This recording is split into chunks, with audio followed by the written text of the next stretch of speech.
Hey everyone, welcome back for another deep dive. Always excited to be back.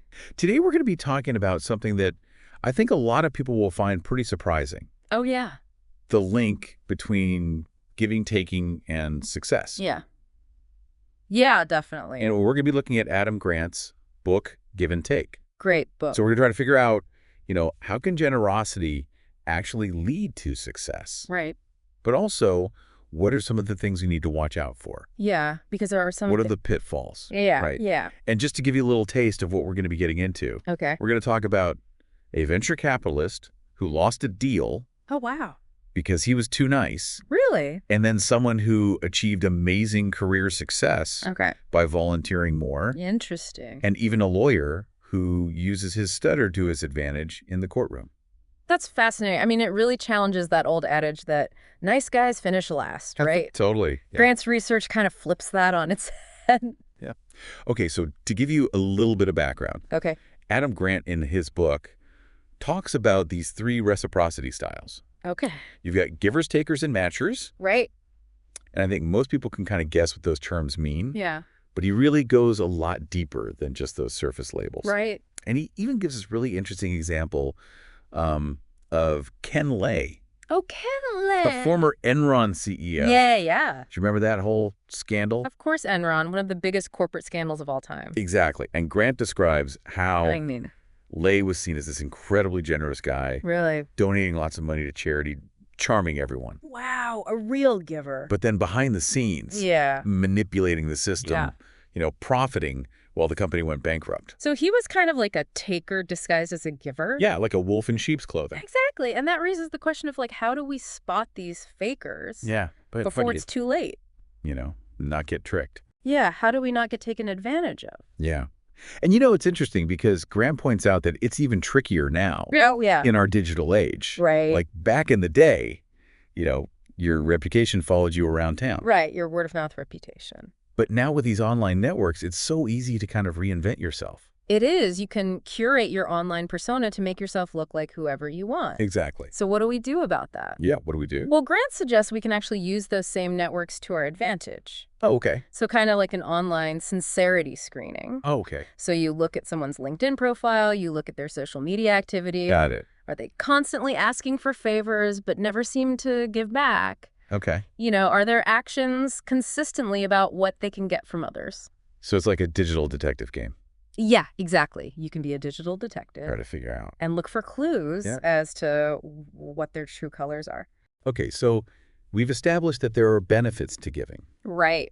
But there are also some pitfalls. Yeah, for sure. So how can we be successful givers? Right. How do we do this the right way? Without getting taken advantage of? Exactly. That's what we're going to dig into today. Let's get into it.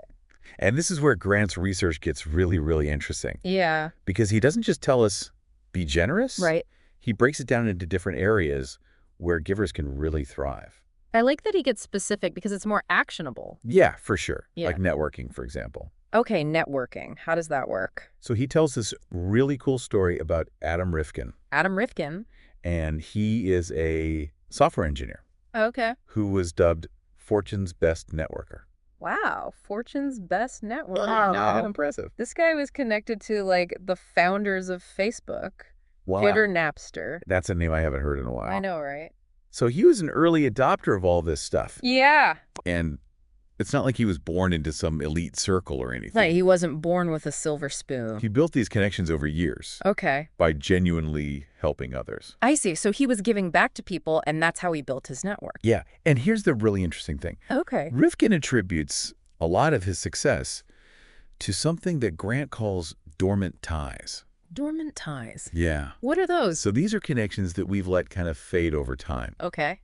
It's like people we've lost touch with. Okay. Could be an old college buddy. Yeah, I have a lot of those. Yeah, or like a former colleague. Right. People you haven't talked to in years. Yeah, exactly.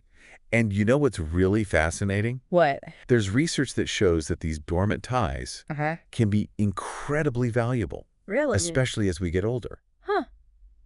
That is interesting. Yeah. Well, I guess it makes sense, though, Yeah. because as you go through life, Yeah. you accumulate more and more of these connections. And their paths might cross yours again. Right. In unexpected ways. And they might have expertise and you never different kinds of resources. But they know now or what they're doing. Exactly, yeah. And Grant actually gives this great example of Rifkin needing a speaker for an event. And reaching out to Evan Williams. Oh, wow. Co-founder of Twitter. Huge name. 5 years. Wow. After their last interaction. He hadn't spoken to him in 5 years. And Williams just said yes. Wow. Without hesitation. That's amazing. That's the power of a dormant tie. Right. Nurtured by genuine giving.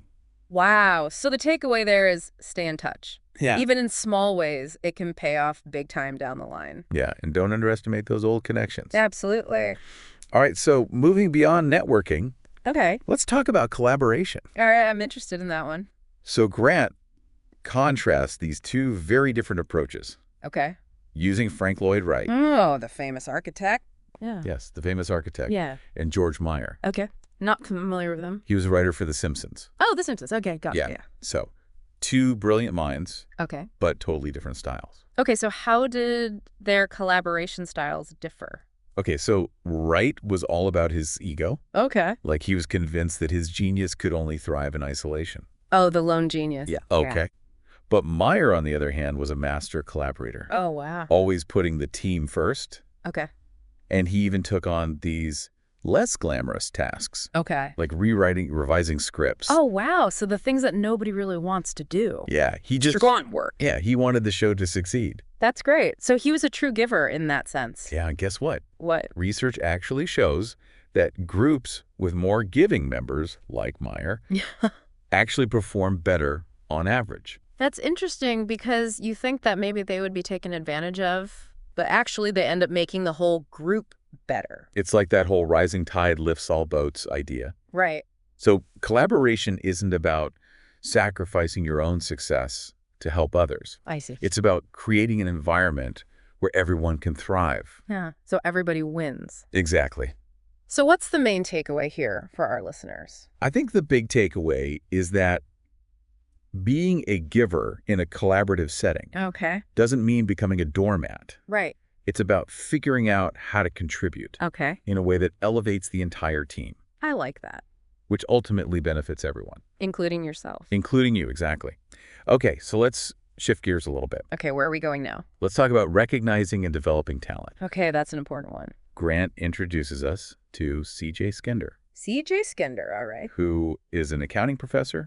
He taught at both Duke and UNC. Wow, 2 big schools. I know. Impressive. And he had this uncanny ability to spot and nurture talent. That's amazing. So Grant shares this story. About Reggie Love. Reggie Love. One of Skender's students who ended up becoming President Obama's personal aide. Oh, wow. Talk about an impact. I know. So what was Skender's secret? Yeah, like how did he do that? How did he bring out the best in his students? So he tapped into something called the Pygmalion effect. The Pygmalion effect. Yeah, have you heard of that? I don't think so. So this is the idea that high expectations can become self-fulfilling prophecies. Oh, I see. So if you believe in someone, they're more likely to succeed. Exactly. And there's tons of research on this. Really? Not just in education, but in fields like the military as well. Wow, that's amazing. I mean, it makes sense. Yeah. If someone sees your potential, they believe in you. Right. You're more likely to rise to the occasion. It's almost like giving you permission to succeed. Yeah. I like that, giving permission to succeed. And givers are often the ones who do this. The ones who see the potential. Yeah, they see the potential in others that others might miss. That's really cool. And Skender goes even further than that. He doesn't just set high expectations. Yeah. He focuses on cultivating his students' interest in accounting. I see. So he wants them to actually be passionate about it. Exactly. Because genuine interest is often the spark that ignites talent. That makes sense. Yeah. It's like those world-class musicians and athletes. Yeah. They didn't all start out with this incredible talent. They had to develop it. Right. It was their passion. Yeah. That fueled their dedication. Right. And push them to get better. Exactly. So if you're in a position to mentor or lead others, yeah, remember, high expectations and genuine interest are powerful tools. So powerful. For helping people reach their full potential. Yeah. One thing that really surprised me about Grant's research is the idea that giving can actually be energizing. Oh, really? Yeah. You'd think it'd be the opposite. You would think, right. The more you give, the more drained you'd feel. Exactly. But Grant actually presents some fascinating research to support this idea. Okay. He highlights the work of economist Arthur Brooks, right, who studied the link between income and charitable giving. Oh, interesting. And what he found might surprise you. Okay. People who gave more to charity actually reported higher levels of happiness and well-being. Wow. So it's not just about, like, feeling good. It's not just a warm, fuzzy feeling. For doing a good deed, right, there's like an actual impact. There's a measurable improvement in their overall happiness. And it's not just about money either, right? No, absolutely not. Like, studies have shown that volunteering your time can also boost happiness, reduce stress, and even have these positive effects on physical health. So giving really can impact us. It really can. On so many levels. In so many ways. Yeah, and Grant even shares this story of John Huntsman Sr., who was a billionaire businessman, and he credits his giving with contributing to his wealth. Really? Yeah. That's a bold claim. I know. But how does he back that up? So he talks about how his desire to give back was actually a driving force. Interesting. Behind his entrepreneurial ventures. So it wasn't just about making money. It wasn't just about the money. It was about making a difference. Yeah, it was about using his success to make a difference. That's really cool. Which brings us back to that concept of otherish giving. Right. It's not about being purely selfless or purely selfish. Oh. It's about finding that balance. Finding that sweet spot. Yeah. So what does that look like in practice? Well, Grant argues that successful givers are often driven by this combination of ambition and genuine care for making a positive impact. So they want to achieve their own goals. They do. They want to succeed. But they also want to help others. Exactly. It's not an either or. I see. It's about finding a way to integrate both. That makes sense. And that leads us to another interesting idea that Grant brings up, which is chunking our giving. Chunking our giving. Yeah. What does that mean? So it's about being strategic with your giving. Rather than spreading yourself too thin. Okay, so you're not giving a little bit here, a little bit there. Exactly. You're focusing your energy. Yeah, it's like these concentrated bursts of giving, which maximize the impact for both you and the people you're helping. So how does that work in real life? So Grant tells the story of Conry Callahan. Who was a teacher who was burning out from giving too much. I can see how that happens. I know, especially in a demanding profession like teaching. Yeah, you're always giving. But instead of cutting back, Callahan actually increased her giving. She increased it. But in a smarter way. Okay, so what does she do? So she started volunteering for this mentoring program. But instead of spreading her hours throughout the week, she packed them all into one day. Oh, interesting. So it was like this concentrated burst of mentoring. Yeah. And that allowed her to avoid burnout. Exactly. Yeah. So by focusing her efforts, she was able to give more. Wow. So she was actually able to give more by chunking her time. Without burning out. That's fascinating. And there's another important element of chunking. Okay. What's that? Which is building a support network. Like you don't have to do it all alone. It takes a village. Exactly. Right. Grant emphasizes the importance of connecting with other givers. Creating this community where you can support each other. I love that idea. And he even highlights research on firefighters. Oh, wow. Okay. Who, when they were feeling burned out, actually increased their efforts to help their colleagues. That's interesting. So instead of withdrawing, they actually leaned in and helped others more. Yeah, and it seems counterintuitive. Yeah, it does. But it makes sense if you think about it. Yeah, I mean, when we're stressed, we instinctively seek connection and support. Yeah. And giving to others can actually help replenish our own energy reserves. So it's like a win-win. Yeah, it's like a positive feedback loop. Now let's shift gears a little bit. And talk about a common challenge that comes up when we're discussing giving. Which is the whole debate about altruism. Oh, yeah, that's a big one. Yeah. Can giving ever be truly selfless? That's the question, right? Yeah. It's been debated for centuries. I know philosophers have been wrestling with this forever. Yeah. So what's Grant's take on this? So he dives into this debate, highlighting these two contrasting viewpoints from psychologists Daniel Batson and Robert Cialdini. So Batson believes that pure altruism exists, arguing that empathy can drive us to help others without any expectation of reward. So he thinks we can be truly selfless, That's his position. Interesting. Cialdini, on the other hand, believes that even seemingly selfless acts are motivated by some form of self-interest. Okay. He argues that seeing others suffer makes us feel distressed. Okay. And helping them alleviates our own discomfort. Oh, that's interesting. Yeah. So it's like two different ways. Two different lenses for looking at the same behavior. So where does Grant land on this debate?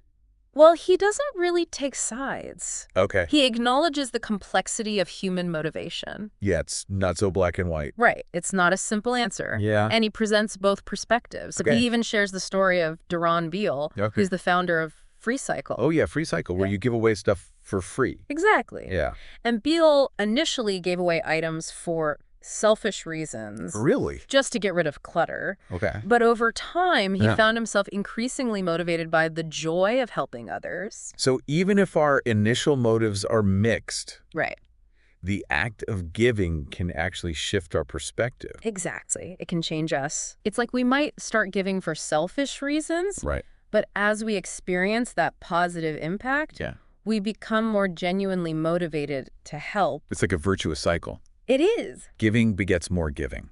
Yeah, that's a powerful thought. So even if we're not feeling particularly altruistic at the moment, the act of giving can actually nudge us. It can nudge us in that direction. In that direction. That's interesting. But what about environments that don't naturally foster generosity? Right. Like, how do we encourage giving? Yeah, how do we encourage that? In those situations. Yeah. Well, that's where we can tap into the power of social influence. Oh, okay. Grant shares a study by Robert Cialdini where researchers were trying to encourage energy conservation in a neighborhood. Okay. They used different messages on door hangers. Okay. And the most effective message emphasized joining your neighbors in saving energy. Oh, so like everyone's doing it. Exactly. People were more likely to conserve energy when they knew their neighbors were doing it too.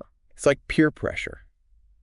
It is. But in a good way. Exactly. In a good way. Yeah. It highlights the power of social norms. Right. We're influenced by the behavior of those around us, especially those we identify with.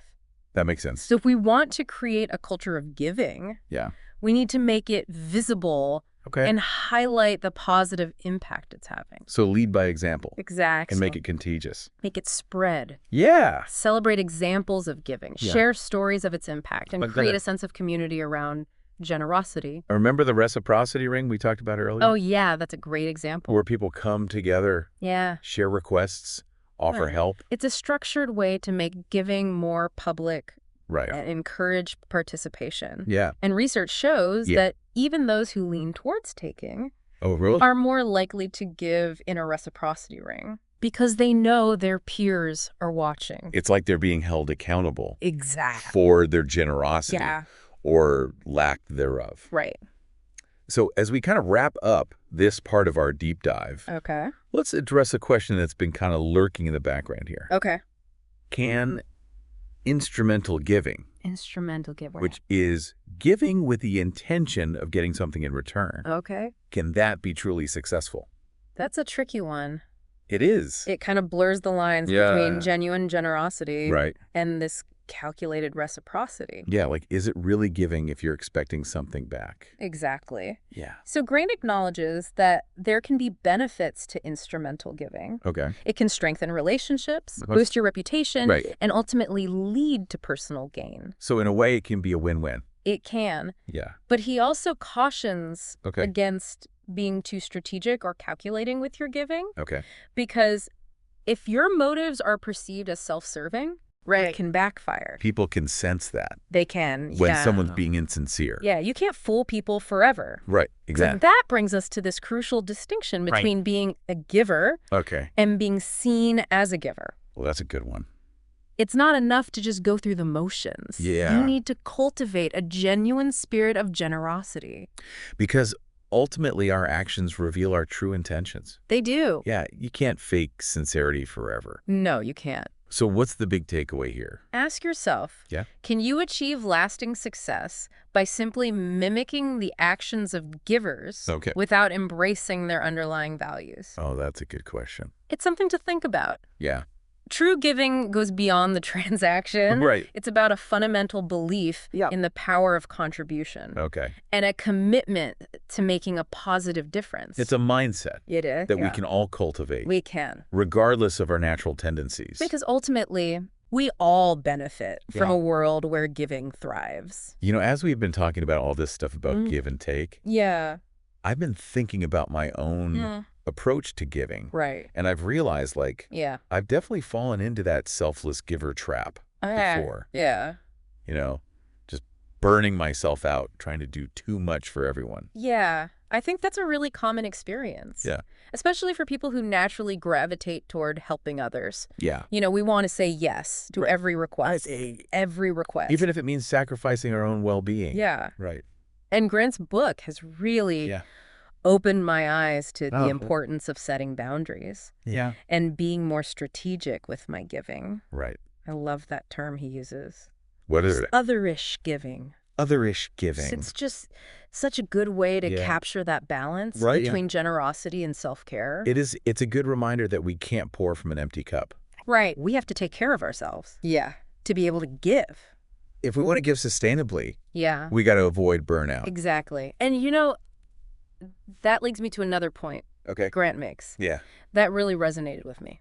What's that? Is that giving should be intrinsically motivating. Right. It shouldn't feel like a chore. Yeah. Or an obligation. It should feel good. It should feel good. Right. It should bring us joy. It should be energizing. Yeah. Right. And he talks about how givers often find themselves at either the top or the bottom of the success ladder.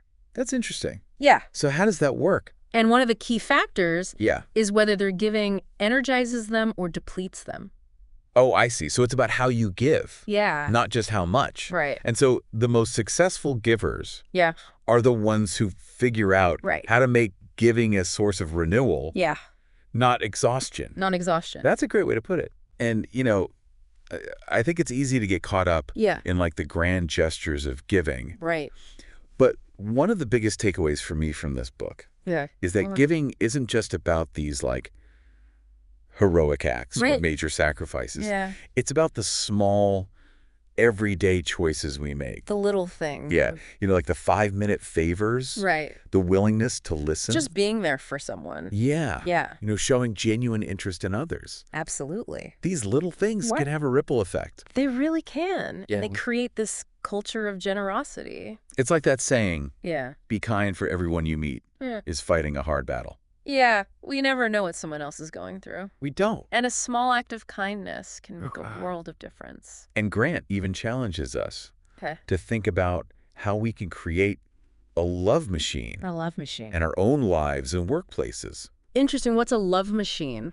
So it's about finding creative ways to make giving more visible and contagious. So it's like spreading the love. Yeah. Right. It could be like a system for recognizing and celebrating giving behaviors. Okay. Or just simply making it easier for people to help each other. So making it easier to give. Yeah. The key to make giving a natural part of the culture. I love that. Yeah. And as we've seen throughout this whole deep dive, even those who lean towards taking can be influenced by a giving environment. Yeah, I mean, we're all influenced by our surroundings. Yeah. Right. It's a reminder that we all have the potential to be givers. We do. Even if it's not our default setting. Right. The key is to create systems and structures that kind of nudge us in that direction. That makes sense. So as we wrap up our exploration of give and take, let's leave our listener with a final thought to ponder. As you go out into the world, be mindful of the opportunities to give both big and small. Both big and small. Challenge yourself to be more otherish. Otherish. Find ways to give that benefit. Right. Both yourself and those around you. It's a win-win. And remember, even the smallest acts of generosity can make a difference. They really can. It's been a pleasure diving into these ideas with you. It has. Thanks for joining us. Thanks for having me. Until next time, keep giving.